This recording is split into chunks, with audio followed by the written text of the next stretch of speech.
Here is Freeland telling us how good the budget is. Can't even say it with a straight face. Our budget is a plan to build more affordable homes, grow our economy in a way that will create good paying jobs for Canadians, and keep Canada at the economic forefront, and strengthen Canada's social safety net to help make life cost less. Wrong. Totally wrong. Let's be more accurate about Freeland's statement because apparently she's not going to tell the truth, which is no surprise to anyone. The budget is socialist. The purpose of the budget is to increase the size of government. It's not to make life more affordable. It's the opposite. It's going to make life more unaffordable, as if it isn't unaffordable enough already. What's the point in that? That is, why is government doing so? Isn't it clear? Government wants to increase their influence over the population.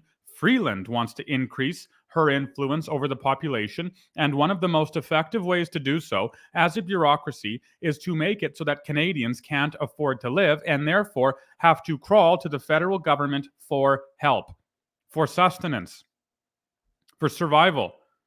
It means all Canadians, or as many of them as possible, desperate to feed their children, desperate to pay the mortgage on their home, desperate to pay for their vehicle, desperate to pay for fuel, go to government and say, please, can I have a handout? We don't know what else we're supposed to do. It's a vicious, vile strategy by Freeland and by the Liberal government, but that isn't to say it's ineffective or ineffective. No, it's very effective.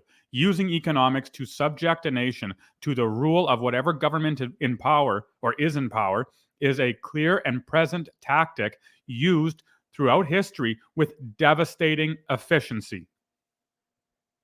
This government is reprehensible.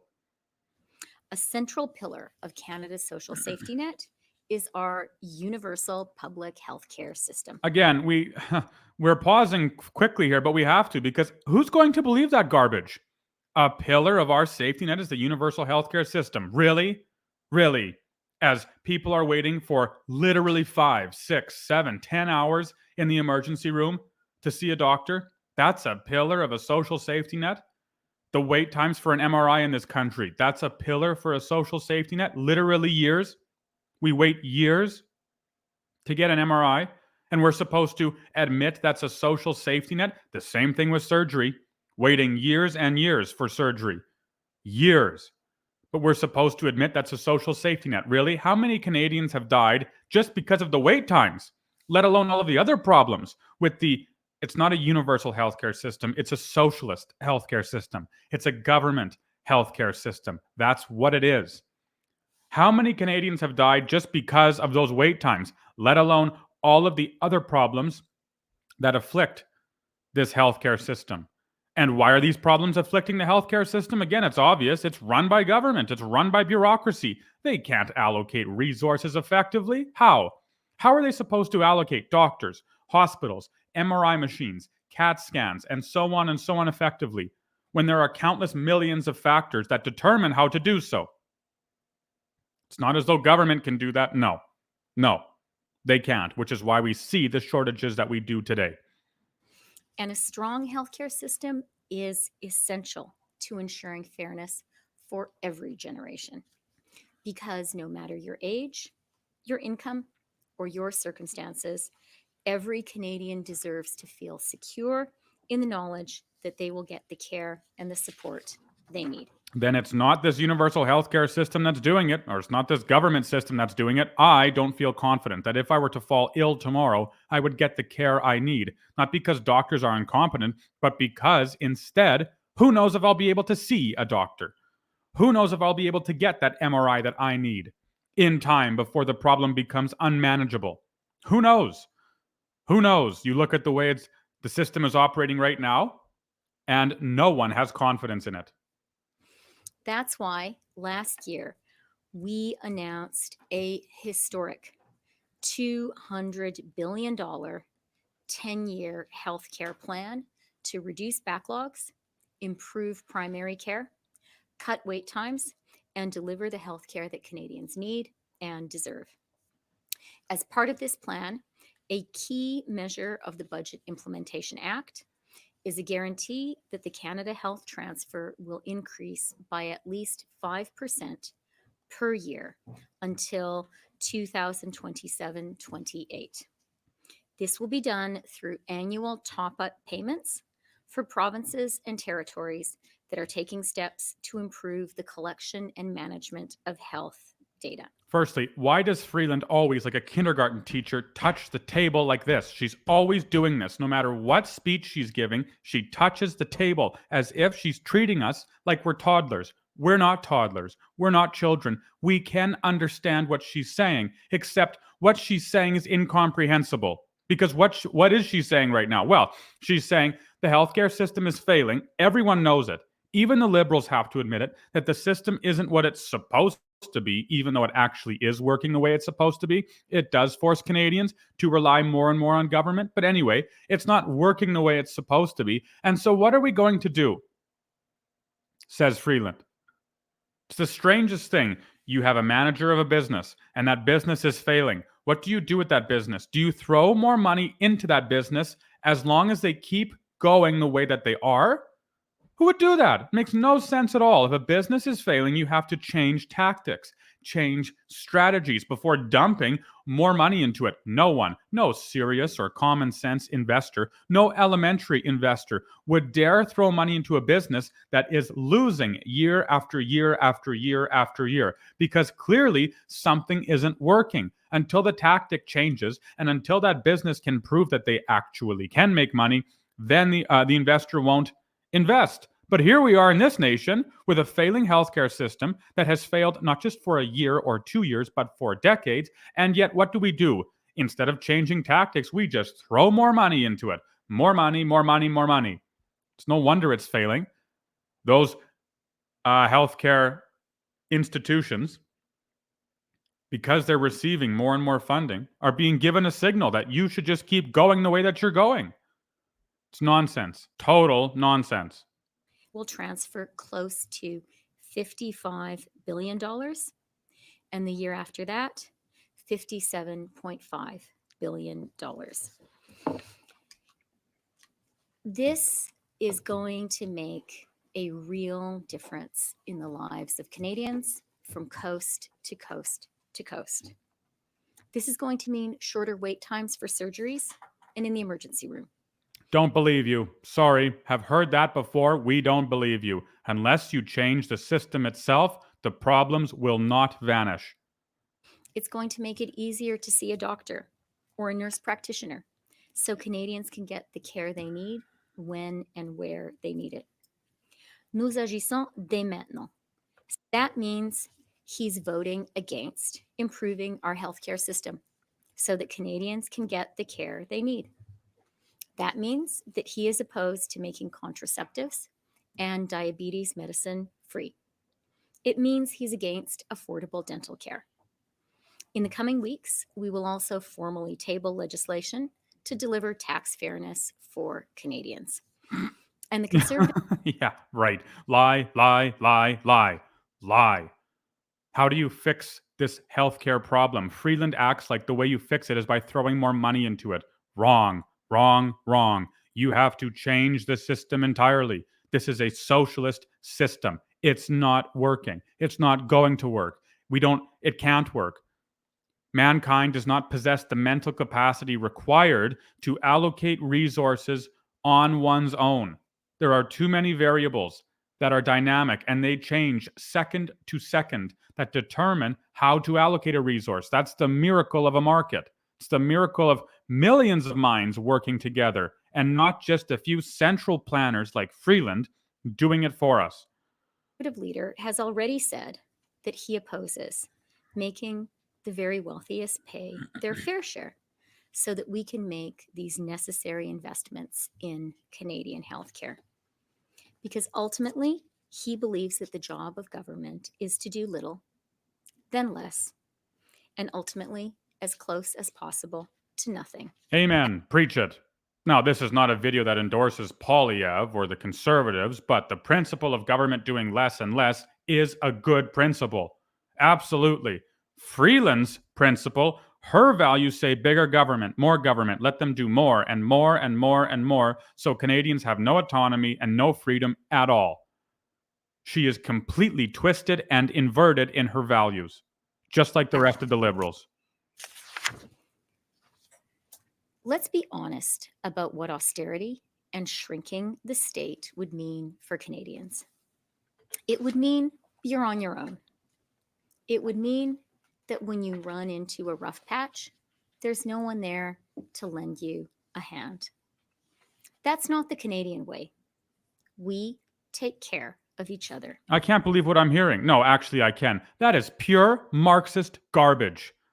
Let's be honest about what it would mean if the state shrunk in size. Praise the Lord. Let's pray that happens. But Freeland instead makes it sound like all Canadians would be inept babies, unable to do anything without this great and glorious and generous government providing everything for them. What Marxist trash nonsense is that? That is garbage. That's nuts. The idea that big government means a free and happy society. Yeah, right. History proves that, doesn't it? Yeah. The bigger the government, the better off citizens were and are. Yeah, for sure. History proves that. The present day proves that. Wonderful. It's not as though this government is corrupt. No, no. It's not as though this government would dare take away our constitutional freedoms. Yeah, no, they wouldn't. My word. Together, we'll unlock the door to the middle class for more Canadians and renew the promise of our great country. And now I have the great pleasure of handing it over to my friend and colleague, Minister Terry Beach. Yep, perfect. That is an excellent example of the way government operates. Here you have a bunch of bureaucrats patting themselves on the back, acting as though they are superior to Canadians. My esteemed colleague, the Right Honourable. Right Dishonourable is more accurate. Let's listen to some questions. Questions are for the Deputy Prime Minister. I'm looking for an update on TMX. What's the plan to sell, and do you have a timeline? Thank you for the question. This is a significant month because the project is finished and Canada will be benefiting economically. When the Prime Minister took on this project, he did it because he recognized it was in the national interest, that this was about Canada no longer just giving money away for free to the United States. And this was about our national economic security. We are seeing how true that is this month. The Bank of Canada has forecast that the project will increase Canadian GDP by more than 0.2%. For a single project to do that is remarkable. And it comes at a time when we definitely need economic growth and we need our economy to be more productive. From our perspective, the important thing has been to finish the project. The important thing now has been for the project to be operational. And we have been clear from the outset that we will dispose of it in due course. And I do want to take a moment to recognize the really, really hard work of all of the engineers, of all of the skilled tradespeople who got this project built. It was really a challenging project, and they did it. And I also want to point out to people that what we are seeing is Canada as a country is able to get big projects done. This is a project that was only possible because the federal government was prepared to play the leading role. To get big things done in this country, sometimes the federal government needs to lead the way. And we are seeing that here. So, more socialist newspeak. It's garbage. It's wrong. Let's actually talk about TMX. What did it cost? What, to build $33.5 billion ish? That's over about 1,100 kilometers. That equals about $29 million per kilometer to build. That's what government does. $29 million per kilometer to construct. It's comparable to far bigger, larger projects. And of course, you and I are paying for it. We should have let the private market do this. If it was feasible, then they would have done it. If it was economical, the private market would have done it. Except, of course, the government has to get involved in everything. Their involvement in the energy sector already is ridiculous. Assessments, impact assessments, like outrageous ones that stall and stall and stall and stall. Completion, increase cost, and increase inefficiency. It's incredible how much efficiency is attached to this project. The financial incompetence of this government is unbelievable. Unbelievable. Costs just skyrocketed, right? The price of the project went from like $7 billion privately to 34 some billion under the Liberals. Yeah, that's an example of economic success. It's ridiculous. It does prove that Alberta is generating, of course. Alberta generates huge economic numbers for the country, but we need more, right? We have in this province heavy sour oil, a lot of it. We actually want it going down to Texas, down to the Gulf Coast. That's where they take it. But of course, this government, we know, does not want that to occur. And of course, Biden's the same. But either way, it's not as though we have champions for our oil and gas industry in this federal government, not when they're actively crushing the oil and gas market in this country. Thank you. Does the government have to recover the full cost of the pipeline's development, or is getting it up and ready enough?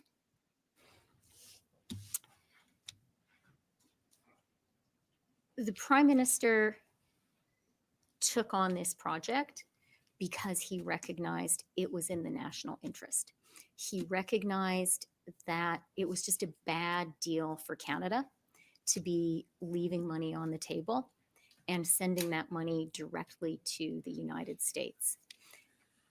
The completion of this project and the impact which the Bank of Canada is seeing, really significant impact on our GDP, shows that that was the right decision and that this project is tremendously to the benefit of the Canadian economy.